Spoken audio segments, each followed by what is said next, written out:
హరే హరే కృష్ణ హరే కృష్ణ అందరికి. సో ఈరోజు శ్రీమద్ భాగవతం క్లాస్కి ఇస్కాన్ శ్రీ శ్రీ రాధా గోవింద ఆలయము మంగళూరు కర్ణాటక తరపున మీ అందరికీ కూడా స్వాగతం తెలియచేస్తూ ఉన్నాము. హరే కృష్ణ. జయ రాధా మాధవ కుంజ విహారీ, జయ రాధా మాధవ కుంజ విహారీ, గోపీ జన వల్లభ గిరివరదారి, గోపీ జన వల్లభ గిరివరదారి, యశోదనందన వ్రజ జన రంజన, యశోదనందన వ్రజ జన రంజన, యమునా తీరావనచారి, యమునా తీరావనచారి, జయ రాధా మాధవ కుంజ విహారీ. ఓం నమో భగవతే వాసుదేవాయ, ఓం నమో భగవతే వాసుదేవాయ, ఓం నమో భగవతే వాసుదేవాయ. నారాయణం నమస్కృత్య నరం చైవ నరోత్తమం, దేవీం సరస్వతిం వ్యాసం తతో జయముదీరయేత్. నష్టప్రాయేష్వభద్రేషు నిత్యం భాగవత సేవయా, భగవతి ఉత్తమ శ్లోకే భక్తిర్భవతి నైష్టికీ. హరే కృష్ణ.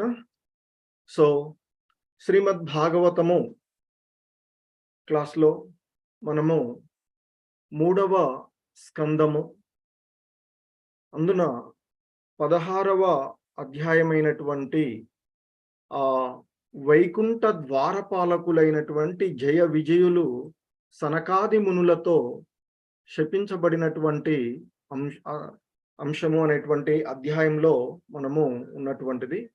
సో ఈ అధ్యాయంలో ఇప్పటి వరకు 32 శ్లోకాలను పూర్తి చేసుకున్నాము. మిగిలినటువంటి కొన్ని శ్లోకాలను ఈరోజు క్లాస్లో చూద్దాము. హరే కృష్ణ. ఓం అజ్ఞానతిమిరాంధస్య జ్ఞానాంజనశలాకయా చక్షుర్మిలితం యేన తస్మై శ్రీ గురవే నమః. నమో ఓం విష్ణుపాదాయ కృష్ణప్రేష్టాయ భూతలే శ్రీమతే భక్తి వేదాంత స్వామి ఇతి నామినే. నమస్తే సారస్వతీ దేవే గౌరవాణి ప్రచారిణే, నిర్విశేష శూన్యవాది పాశ్చాత్యదేశతారిణే.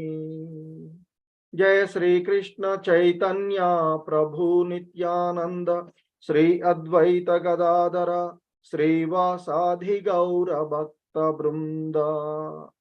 హరే కృష్ణ కృష్ణ కృష్ణ హరే హరే, హరే రామ రామ రామ హరే హరే.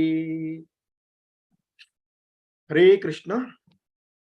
సో ఈరోజు క్లాస్లో మనము భగవద్గీత 3వ స్కందంలోని 16వ అధ్యాయంలో ఉన్నటువంటి శ్లోకాలను కంటిన్యూ చేస్తూ ఉన్నాము. హరే కృష్ణ. సో ఈ క్రమంలో మొదటగా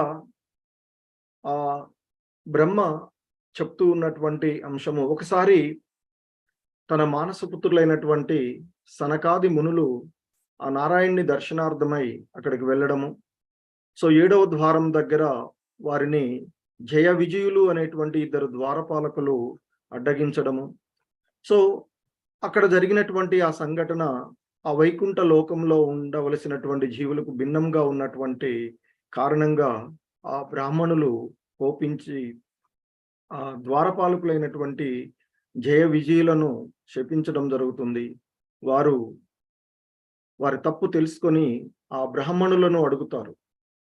సో మాకు పతనం చెందిన తర్వాత అంటే వేరే జన్మలు తీసుకున్నటువంటి భూలోకానికి అంటే ఈ భౌతిక ప్రపంచానికి వెళ్ళిన తర్వాత ఆ భగవంతుణ్ణి విస్మరణ కలగకుండా మమ్మల్ని అనుగ్రహించండి అని చెప్పడము. ఆ విషయం తెలుసుకున్నటువంటి నారాయణుడు స్వయంగా అక్కడికి రావడము. ఆ సందర్భంలో సనకాది మునులు ఆ భగవంతుని దర్శనంలో వాళ్ళు నిరాకారవాదులుగా ఉన్నటువంటి వారు ఆ భగవంతుని పరమాత్మ తత్వాన్ని, భగవత్ తత్వాన్ని తెలుసుకొని, సో వారు కూడా వారు చేసినటువంటి తప్పు తెలుసుకొని ఆ భగవంతుడిని వేడుకుంటారు. కానీ ఆ సందర్భంలో నారాయణుడు సనకాది మునులతో చెప్తాడు, ఇదంతా నా ఏర్పాటు ద్వారా జరిగింది. అయినా బ్రాహ్మణులను గౌరవించవలసినటువంటి అంటే భక్తులను, వైష్ణవులను గౌరవించవలసినటువంటి నా యొక్క సేవకులు నన్ను మరిచిన కారణంగా మీకు అవమానం జరిగింది అంటూ ఆయన ఆ బ్రాహ్మణుల ఎడ తనకున్నటువంటి తన భక్తుల ఎడ తనకున్నటువంటి వాత్సల్యతను చెప్పడము. దానికి వారు ఎంతో సంతసించి భగవంతుని యొక్క మాటలను సరిగా అవగాహన చేసుకోలేనటువంటి స్థితిలో, సో మీరు అంటే మేము కూడా తప్పు చేశాము, మీరు మాకు ఏ విధమైనటువంటి శిక్ష విధించిన దానికి మేము అంగీకారంగానే సమ్మతిస్తున్నామని చెప్తాం. సో ఇక భగవంతుణ్ణి దర్శించుకుని వారిలో అంతర్గతంగా హృదయస్థ పరమాత్మను భగవంతుని చూసి సంభ్రమాశ్చర్యాలతో ఆ సనకాది మునులు తిరిగి అక్కడి నుంచి వెళ్ళడము. సో ఆ తర్వాత జయ విజయులతో శ్రీకృష్ణ భగవానుల వారు అంటే ఆ నారాయణుడు వారికి ఇదంతా నా ఏర్పాటు ద్వారానే జరిగినటువంటిది అని అంతకుముందు అంటే సనకాది మునులతోనూ అలాగే ఇప్పుడు జయ విజయులతోనూ చెప్పి, కొద్ది కాలంలోనే మీరు తిరిగి నా యొక్క ధామానికి వస్తారు అంటూ వారికి అభయమొసగి ఆ భగవంతుడు తిరిగి తన యొక్క స్వధామానికి అంటే తను నివాస స్థలమైన తన స్థానానికి తిరిగి వెళుతూ ఉన్నటువంటి సందర్భాన్ని చూసాం. సో నిన్నటి శ్లోకంలో మనం చూసినటువంటి విషయం ఆ విధంగా వైకుంఠ ద్వారం చెంత ఈ సంఘటనలన్నీ కూడా ఆ వైకుంఠ ద్వారము 7వ ద్వారం దగ్గర జరిగినటువంటివి అనేటువంటిది శ్రీల ప్రభుపాదుల వారు మనకి తెలియచేసినటువంటిది. ఇక ఆ వైకుంఠ ద్వారం చెంత ఆ విధంగా జయ విజయులు ముందుగా సనకాది మునులతోనూ ఆ తర్వాత జయ విజయులతోనూ మాట్లాడిన తర్వాత ఆ భగవానుడు పెక్కు దివ్య విమానముల చేత శోభిల్లునది మరియు సమస్త ఐశ్వర్యముల తేజస్సును అతిశయించగలిగినటువంటిది అయినటువంటి తన యొక్క ధామానికి తిరిగి వెళ్ళాడు అంటూ బ్రహ్మ దేవతలతో చెప్తూ ఉన్నటువంటి అంశాన్ని ఇప్పటి వరకు మనము చూసినటువంటిది. సో ఇక ఈరోజు మనము 33వ శ్లోకము చూసినట్లయితే, సో హరే కృష్ణ. తౌ తు గిర్వాణ ఋషభౌ దుస్తరాదరిలోకతః హత శ్రియౌ బ్రహ్మశాపాదభూతాం విగతస్మయౌ. సో ఇక్కడ ఇంకా బ్రహ్మ దేవతలతో చెప్తూ ఉన్నటువంటి అంతకుముందు ఆ విధంగా జయ విజయులకు మీరు స్వల్పకాలంలోనే అంటే 3 జన్మలు అసుర జన్మ అంటే భౌతిక ప్రపంచంలో అసుర జన్మలు పొందిన తర్వాత తిరిగి నా ధామాకు వస్తారు, ఇదంతా నా ఏర్పాటు ద్వారా జరిగింది అని చెప్పి ఆ భగవంతుడు తన ధామానికి అంటే తన స్థానానికి వెళ్ళినటువంటి సందర్భాన్ని చెప్పి ఇంకా బ్రహ్మ దేవతలతో చెప్తున్నాడు. తౌ తు గిర్వాణ ఋషభౌ దుస్తరాధరిలోకతః. సో తౌ అంటే ఆ ఇరువురు ద్వారపాలకులు, తు కానీ, గిర్వాణ ఋషభౌ దేవతా శ్రేష్ఠులు, దుస్తరాత్ అంటే నివారింప అసాధ్యమైనది. హరిలోకతః దుస్తరాద్ధరి లోకతః. హరిలోకతః అంటే హరిధామమగు వైకుంఠ లోకము నుండి. హత శ్రియౌ బ్రహ్మ శాపాత్ అభూతం విగత స్మయౌ. సో ఇక్కడ చెప్తున్నారు, హతశ్రియౌ సౌందర్య తేజములు నశించిన వారై. అంటే వారి యొక్క ముఖాలలో ఎందుకంటే ఆ దివ్యధామము నుండి వారు బయటకు వస్తూ ఉన్నారు కదా. సో ఆ ఆధ్యాత్మిక లోకాల నుండి బయటకు వస్తూ ఉన్నటువంటి, ఎందుకు చెప్పారు, హరిలోకతః హరిధామ మగు ఆ వైకుంఠ లోకము నుండి బయటకు వస్తూ ఉన్నటువంటి పరిస్థితి. సో కాబట్టి ఆ ఇరువురు ద్వారపాలకుల యొక్క సౌందర్య తేజములు నశించిపోయినవి. వాళ్ళ యొక్క ముఖాలు వాడిపోయినవి అని చెప్తున్నారు. వారిలో ఉండేటువంటి తేజస్సు నశించిపోయింది అని చెప్తున్నారు ఇక్కడ. హతశ్రియౌ సౌందర్య తేజములు నశించిన వారై బ్రహ్మ శాపాత్. మరి ఎందుకు వారు ఆ విధంగా అక్కడ నుంచి పతనం అవుతున్నారంటే ఆ బ్రాహ్మణుల శాపము వలన. సో వారు అన్నారు కదా, మీరు ఈ లోకాల్లో ఉండడానికి తగిన వారు కాదు, ఇక్కడ ధర్మానికి భిన్నంగా మీరు ప్రవర్తించారు కదా. సో అందుకే చెప్తున్నారు, ఎందుకు వారి యొక్క సౌందర్య తేజాలు నశించినవి అంటే చెప్తున్నారు, బ్రహ్మ శాపాత్ ఆ బ్రాహ్మణ శాపము వలన అభూతాం అంటే ఆ విధంగా నశించిన వారయ్యారు అని చెప్తారు. విగత స్మయౌ కిన్నులు. సో ఇక శ్రీల ప్రభుపాదుల వారి యొక్క ట్రాన్స్లేషన్, దాని యొక్క అనువాదం మనం చూసినట్లయితే ఆయన ఈ విధంగా చెప్తున్నారు.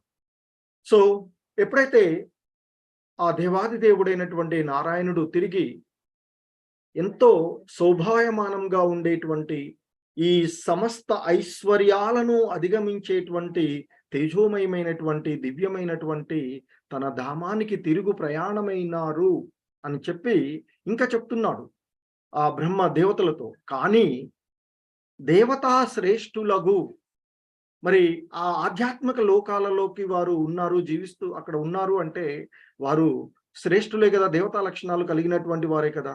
సో భాగవంతుని యొక్క సేవకులుగా ఉన్నారు అంటే ఇంక వారు శ్రేష్ఠులు. సో దేవతా శ్రేష్ఠులైనటువంటి ఆ ఇరువురు ద్వారపాలకులు మాత్రము ఇక బ్రాహ్మణుల శాపము చేత సౌందర్య తేజములు నశించిన వారై వారి యొక్క ముఖాలన్నీ కూడా వాడిపోయి, సో ఇక కిన్నులై భగవద్ధామమగు అంటే ఆ భగవంతుని యొక్క ధామమైనటువంటి ఆ వైకుంఠ లోకమైనటువంటి ఆ ఆధ్యాత్మిక లోకము నుండి పతితులైరి, అక్కడి నుంచి వారు ఇక పతనమవ్వారు అని చెప్తూ ఉన్నటువంటి అంశము. ఇది బ్రహ్మ దేవతలతో చెప్తూ ఉన్నటువంటి అంశం చూస్తున్నటువంటి. సో ఇంకా ఆయన చెప్తూ ఉన్నటువంటి అంశం, తదా వికుంఠ దిశనాత్త తయోర్నిపతమానయోః ఆహాకారో మహానాసీద్విమానాగ్రేషు పుత్రకాః. సో ఇంకా ఆ బ్రహ్మ అంటున్నాడు, తదా వికుంఠ దిశనాత్ తయోర్నిపతమానయోః. తదా అంటే అప్పుడు, ఎప్పుడైతే ఆ జయ విజయులు సౌందర్య తేజము తగ్గిపోయి వారు ఇక ఆ భగవద్ధామము నుండి పతనమై కిందికి అంటే భౌతిక ప్రపంచంలోనికి అంటే ఇక పంపబడ్డారో అప్పుడు వికుంఠ అంటే దేవదేవుని యొక్క దిశనాత్ ధామము నుండి తయో అంటే వారు ఇరువురును నిపతమానయోః పతనము చెందుచుండగా అంటే వారికి అక్కడి నుండి పతనమయ్యారు కాబట్టి ఆ నుంచి కిందికి ఇక ఈ భౌతిక ప్రపంచంలోనికి, ఆ ఆధ్యాత్మిక ప్రపంచం నుండి భౌతిక ప్రపంచంలోనికి వారు పతనం చెందుతున్నారు అని చెప్తున్నారు. ఎందుకంటే అక్కడ దివ్యమైనటువంటిది, శుద్ధ సత్వగుణంతో నిండి ఉన్నటువంటి లోకము, సంపూర్ణమైనటువంటిది, పరిపూర్ణమైనటువంటి ఇది ఉన్నటువంటి మరి ఆ ఆధ్యాత్మిక లోకం నుండి భౌతిక ప్రపంచము, నిత్యమైనటువంటిది, శాశ్వతమైనటువంటి ధామము నుండి తాత్కాలికమైనటువంటి ప్రదేశానికి వస్తున్నారు కదా. సో కాబట్టి నిపతమానయోహో, పతనము చెందుచుండగా, ఆహాకారో మహాన్ ఆసీద్విమాన గృహేషు పుత్రకాహ. సో ఇంకా అంటున్నారు ఆయన, అహాకార, అహాకారములు అంటే మహాన్ పెద్దగా, ఆసీత్ సంభవించెను, విమాన అగ్రేషు ఉత్తమ విమానములయందు, పుత్రకాహ ఓ దేవతలారా. సో బ్రహ్మ చెప్తూ ఉన్నారు, ఓ దేవతలారా. ఆ విధంగా అప్పుడు అంటే వారు ఎప్పుడైతే ఆ జయ విజయులు ఆ వైకుంఠ లోకము నుండి పతనం చెందుతూ ఉన్నారో, అంటే ఈ భౌతిక ప్రపంచంలోనికి వారు వస్తూ ఉన్నారో, అప్పుడు అంటే చెప్తున్నారు, జయ విజయులు భగవద్ధామము నుండి పతనము చెందుచుండగా, అంటే వారు అక్కడి నుండి ఈ భౌతిక ప్రపంచంలోనికి వస్తూ ఉన్నప్పుడు ఇక్కడ చెప్తున్నారు, ఇక్కడ దివ్య విమానారూఢులైన దేవతలు, అంటే ఇక్కడ చెప్పబడిన దేవతలు అనేది చెప్పబడింది ఆ వైకుంఠంలో ఆయనతో పాటు ఇంకా ఉన్నారు కదా అక్కడ ఉండేటువంటి వారందరూ కూడా. సో ఆ వైకుంఠ వాసులైనటువంటి ఆ అగ్రులు అయినటువంటి సో వారంతా కూడా ఉత్తమమైనటువంటి విమానాలలో ఉండి, సో అంతకుముందు చెప్పాం కదా, వైకుంఠ వాసులు ఒక ప్రదేశం నుండి ఒక ప్రదేశానికి దివ్యంగా అలంకరించబడినటువంటి విమానాలలో ప్రయాణిస్తూ ఉంటుంటారు. సో ఆ దివ్య విమానారూఢులైనటువంటి ఆ వైకుంఠ వాసులు, దేవతలు అంటే అక్కడ వైకుంఠ వాసులు పెద్దగా ఆహాకారములు గావించిరి అంటూ చెప్తున్నారు. శ్రీల ప్రభుపాదుల వారి యొక్క ఈ భావం ఇక్కడ మనకి ట్రాన్స్లేషన్ ఈ విధంగా చెప్తూ ఉంటుంది. సో ఇక ఎప్పుడైతే ఆ మునులు శాపం వలన ఈ జయ విజయుల యొక్క సౌందర్య తేజము తగ్గిపోయి వారు కన్నులై ఆ భగవద్ధామము నుండి, ఎందుకంటే తన ప్రభు సేవ నుండి వారు దూరం కాబడ్డారు. సో ఆయన యొక్క పాదపద్మాల సేవ అంటే అక్కడ ఆయనకు సేవ చేసుకునేటువంటి భాగ్యం నుండి వారు బయటపడుతున్నారు కనుక ఆ విషయం తెలిసినటువంటి వారు మరి వారు ఆ భగవద్ధామము నుండి వస్తూ ఉన్నారు, కిందికి పతనం చెందుతూ ఉన్నప్పుడు అక్కడ ఆ వైకుంఠ లోకంలో ఉన్నటువంటి ఆ వైకుంఠవాసులు దేవతలు దివ్య విమానాలలో ఉండి పెద్దగా ఆహాకారములు చేశారు అని చెప్తూ ఉన్నటువంటి అంశం. సో ఇంకా ఈ 35వ శ్లోకం,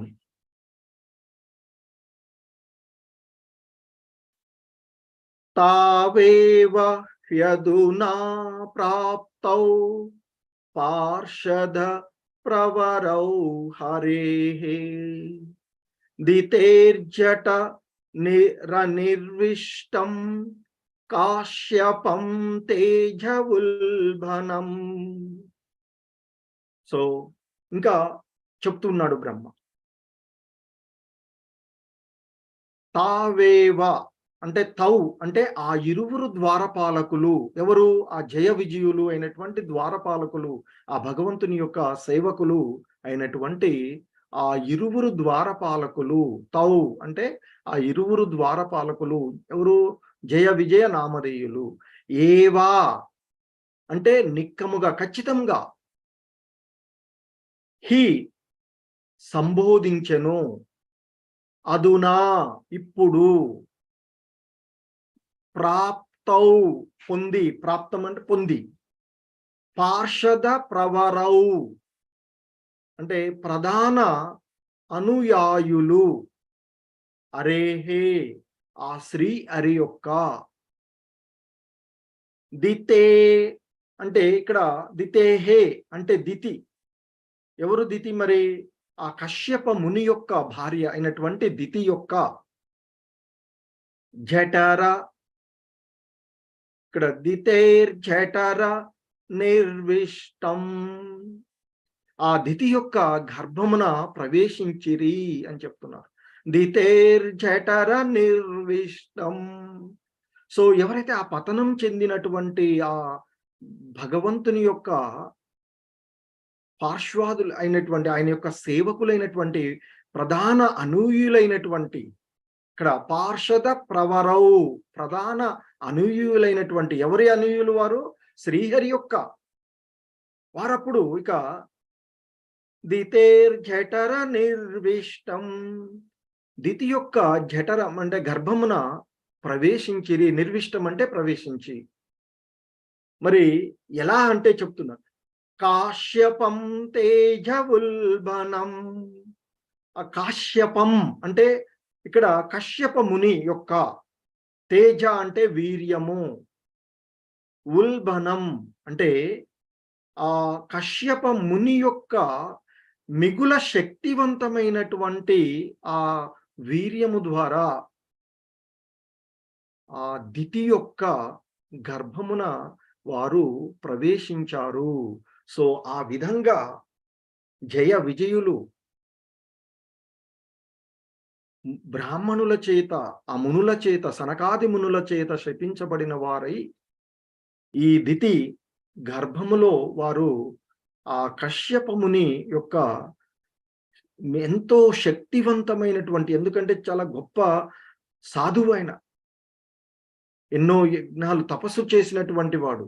సో కాబట్టి మరి ఆయన యొక్క వీర్యము ఎంతో శక్తివంతమైనటువంటిది అని చెప్తూ ఉన్నాడు బ్రహ్మ. సో ఇక దీన్ని శ్రీల ప్రభుపాదుల వారి యొక్క ట్రాన్స్లేషన్ ఆయన చెప్తున్నారు ఇక్కడ. ఇంకా బ్రహ్మదేవుడు ఇంకా కొనసాగిస్తూ ఉన్నాడు ఆ దేవతలతో చెప్తున్నారు ఆయన. బ్రహ్మదేవుడు ఇంకా కొనసాగిస్తూ ఉన్నాడు. ఏమనంటే ఆ కశ్యప ముని యొక్క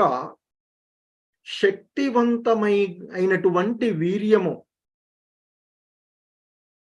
తమను కప్పివేయగా, అంటే ఇప్పుడు వారు ఎలా, ఎవరి తేజస్సు ద్వారా అంటే ఆ కశ్యప ముని యొక్క వీర్యము ద్వారా కప్పివేయగా, అంటే వీర్యం ద్వారా కప్పివేయబడినటువంటి ఆత్మను. సో కప్పివేయగా ఆ దేవదేవుని యొక్క ఆ ప్రధాన ద్వారపాలకులు, అంటే ముఖ్యంగా ఆయన దగ్గర ఉండేటువంటి ద్వారంలో ఉన్నారు కదా, ప్రధాన ద్వారపాలకులైనటువంటి ఆ ఇరువురు ఇప్పుడు ఆ దితి గర్భమున ప్రవేశించారు. సో వారు ఆ విధంగా ప్రవేశించడం వలననే మీ యొక్క తేజస్సులన్నీ కూడా తగ్గిపోయినవి అంటూ వచ్చి, మరి ఆ దేవతలందరూ కూడా ఆయన దగ్గరికి వారి యొక్క తేజాలన్నీ తగ్గిపోగా, వారి సౌందర్యాలన్నీ, వారి తేజస్సు తగ్గిపోగానే బ్రహ్మదేవుడు ఏం జరుగుతుంది ఇక్కడ అని ఆయన వారందరూ కలిసి, దేవతలందరూ కలిసి బ్రహ్మదేవుడి దగ్గరికి వెళ్ళినటువంటి సందర్భం. సో అక్కడ మొదలుపెట్టినటువంటి ఆ బ్రహ్మదేవుడు ఇక్కడ ఎందుకు వారి యొక్క తేజాలు, ఆ దేవతల యొక్క తేజస్సు తగ్గిపోయింది అనేటువంటి దానికి ఇక్కడ చెప్తూ, సో ఆ విధంగా ఆ ఇరువురు జయ విజయులు అనేటువంటి ఆ శ్రీహరి యొక్క ప్రధాన ద్వారపాలకులు ఇరువురు కూడా ఆ తేజోవంతమైనటువంటి, శక్తివంతమైనటువంటి ఆ కశ్యప ముని అంటే యొక్క వీర్యము చేత కప్పివేయబడి వారిద్దరూ దితి గర్భంలోనికి ప్రవేశించారు అని బ్రహ్మ ఆ విధంగా ఆ దేవతలతో సంభాషిస్తూ ఉన్నటువంటి విషయాన్ని మనం చూస్తూ ఉన్నట్టు. సో ఇక శ్రీల ప్రభుపాదుల వారు ఇక్కడ దీనికి భాష్యము, వారు ఇచ్చినటువంటి భాష్యాన్ని మనం చూసినట్లయితే, హరే కృష్ణ, శ్రీల ప్రభుపాద్కి జై.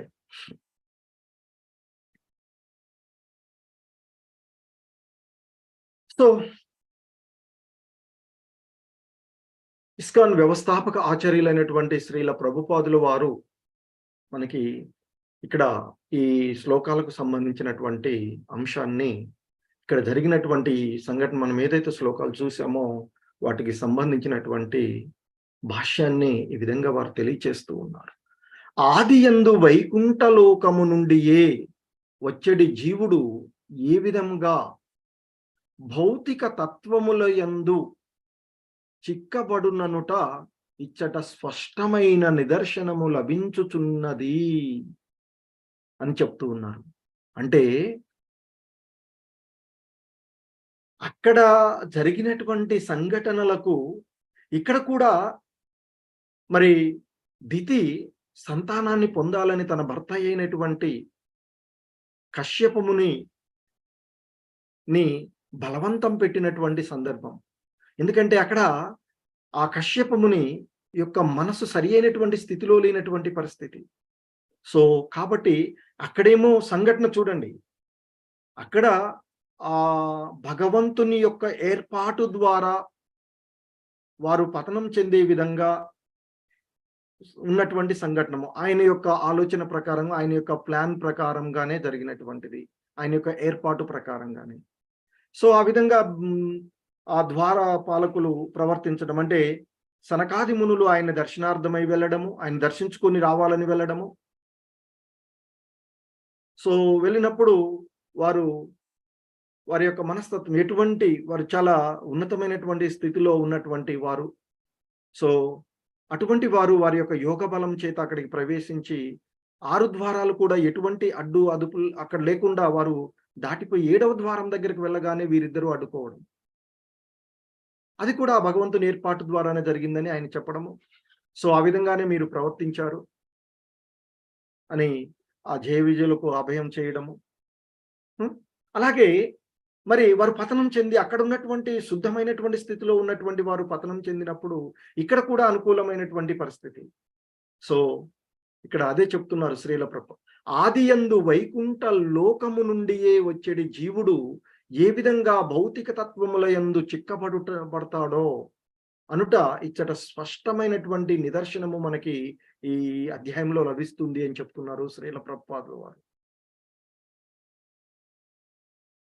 చెప్తూ మరి ఆ జీవుడు ఏ విధంగా తల్లిదండ్రుల ద్వారా ఈ దేహాన్ని పొందుతూ ఉన్నాడు అనేటువంటి విషయాన్ని ఇక్కడ ఆయన చెప్తున్నారు. జీవుడు తండ్రి రేతస్సును ఆశ్రయించగా, సో అదే కదా ఇప్పుడు చెప్పాడు, బ్రహ్మ చెప్పాడు, ఆ కశ్యప ముని యొక్క వీర్యము, శక్తివంతమైనటువంటి వీర్యం చేత వాళ్ళు ఆవరించబడ్డారు అని చెప్పారు. సో అదే చెప్తున్నారు ఇక్కడ శ్రీల ప్రభుపాదులు. జీవుడు తండ్రి రేతస్సును ఆశ్రయించగా, అది ఆ విధంగా ఆ రేతస్సు ద్వారా తల్లి గర్భములోనికి ప్రవేశించబెట్టబడును.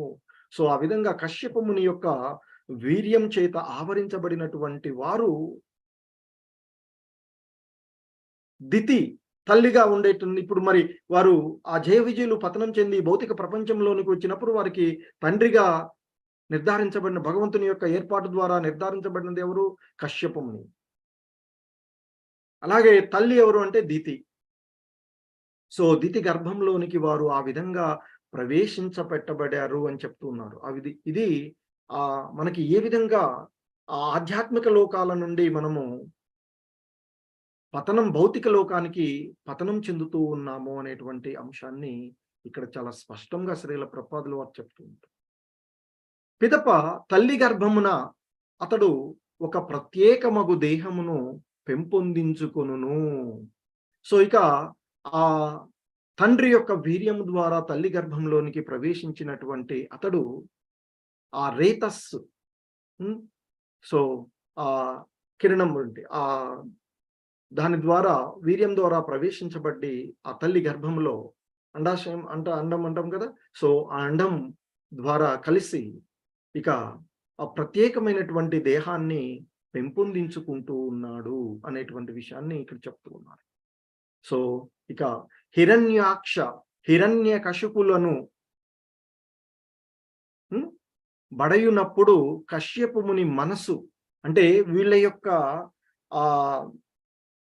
వారిని వీరి వీర్యం చేత ఆవరించబడినప్పుడు ఆ హిరణ్యాక్షుడు అంటే ఎవరు? అంతకుముందు వారిద్దరు ఎవరు? జయ విజయులు. ఇప్పుడు హిరణ్యాక్ష హిరణ్యకశిపులను బడయున్నప్పుడు ఆ కశ్యప ముని మనసు సరి అయిన స్థితిలో లేదని ఈ సందర్భమున మనము జ్ఞప్తి ఎందుంచుకునవలెను.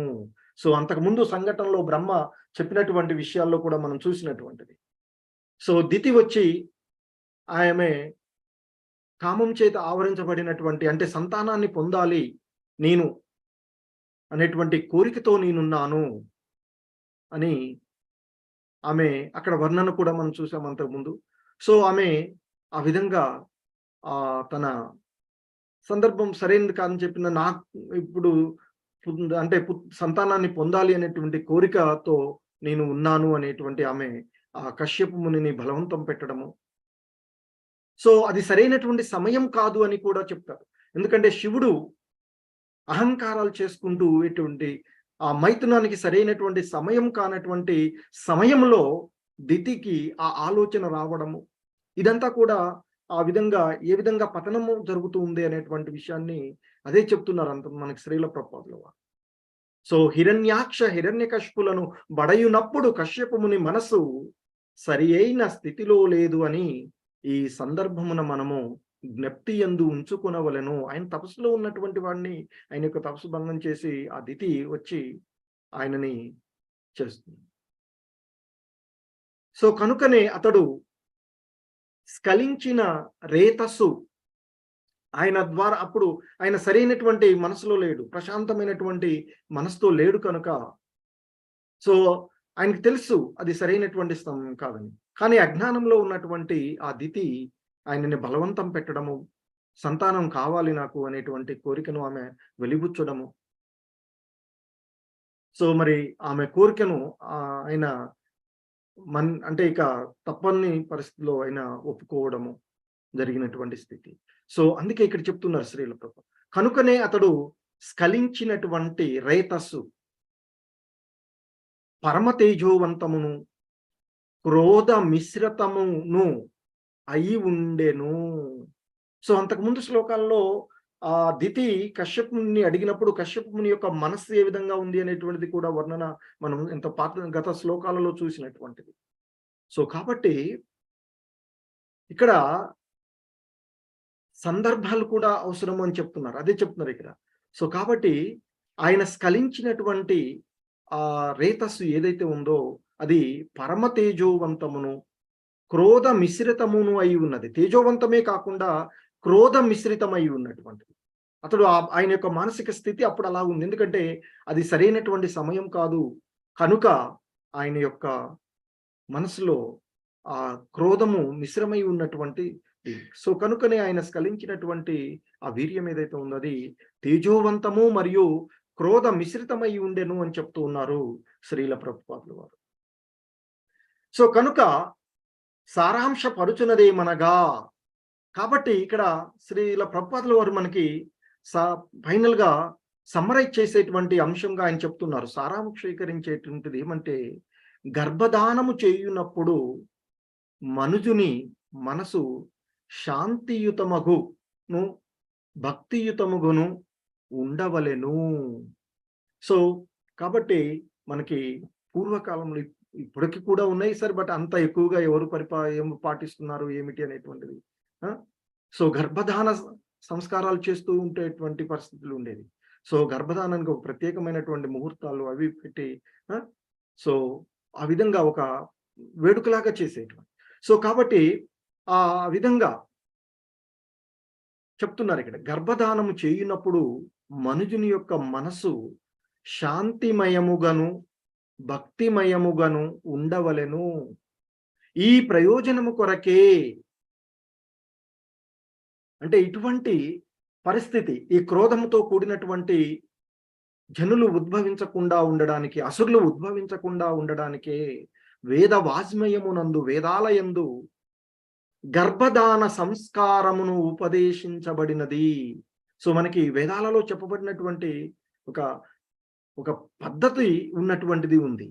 సో అందుకే చెప్తున్నారు ఇక్కడ శ్రీల ప్రభుపాదుల వారు, వేద వాస్మయమునందు గర్భధాన సంస్కారము ఉపదేశించబడినది.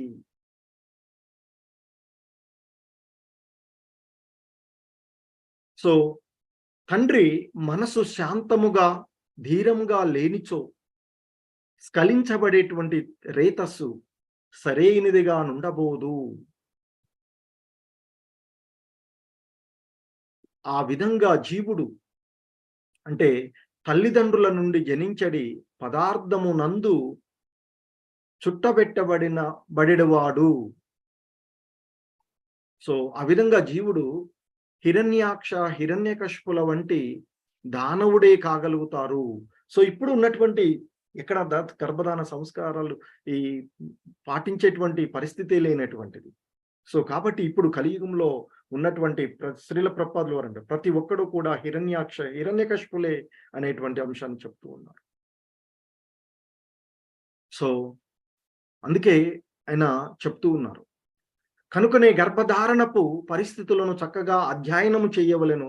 ఇది ఒక గొప్ప విజ్ఞాన శాస్త్రము.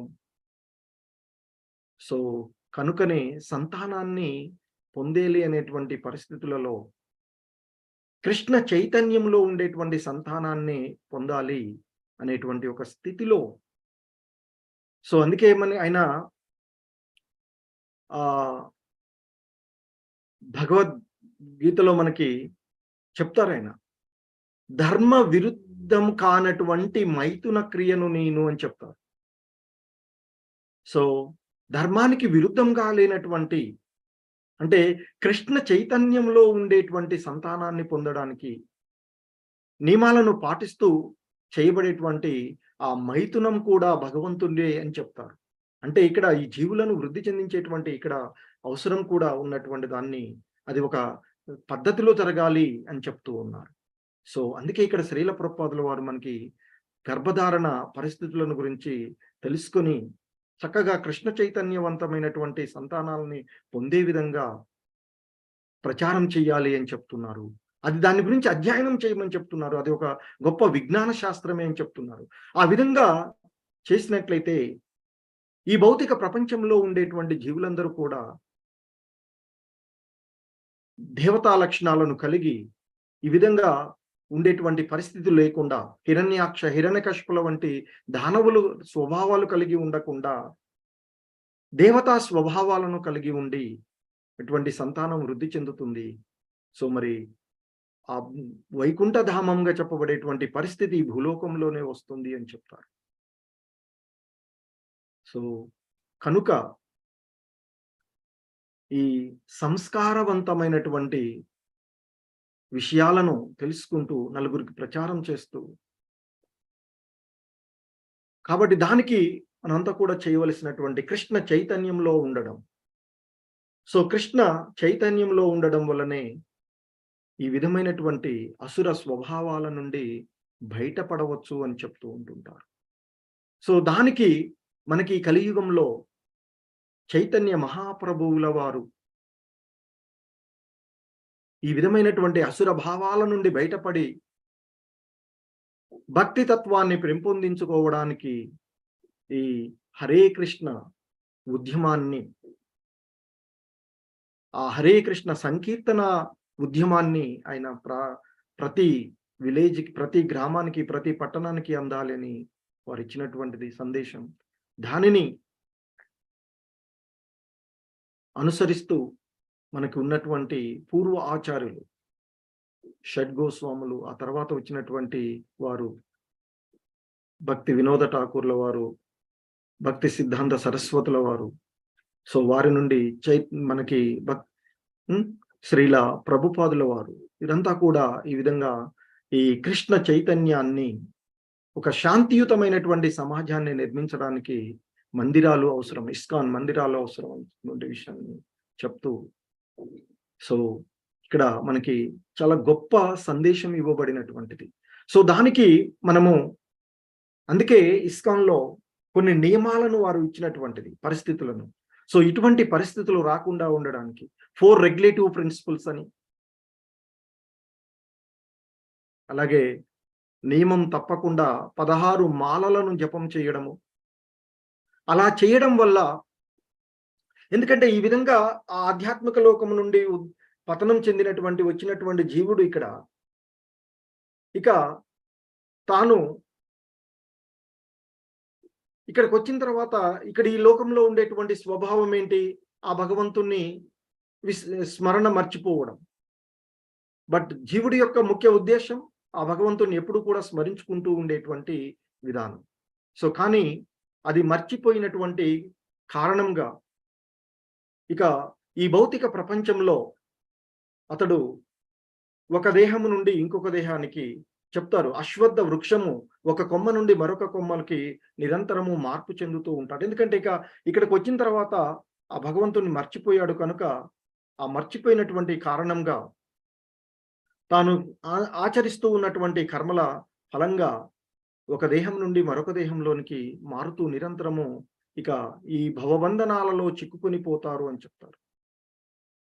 సో దాని నుండి బయటపడడానికి ఈ కలియుగంలో మనకు ఉన్నటువంటి తరుణోపాయము నామజపం, ఆ భగవంతుని యొక్క నామజపం. సో అలా చేయడం వల్ల ఆయన భగవంతుడు చెప్పారు, అంత్యంలో అంటే అంత్యకాలంలో నన్ను స్మరించేటువంటి వాడు నా ధామాన్ని చేరుకుని. మరి అంత్యకాలంలో మనం ఆయన స్మరించుకోవాలి అంటే మనకి కావలసినటువంటిది నిరంతర స్మరణ చేస్తూ ఉన్నప్పుడే అది సాధ్యం అవుతుంది. నేరుగా అంత్యకాలంలో గుర్తుండాలంటే గుర్తు ఉండదు. సో కాబట్టి మనకి ఆ ముకుందామాల స్తోత్రంలో చూస్తాం మనం. ఆ కులశేఖరులు వారు చెప్తారు. ఎందుకంటే ఆయన ఈ విధంగా ఆయన ప్రార్థనలో చెప్తారు.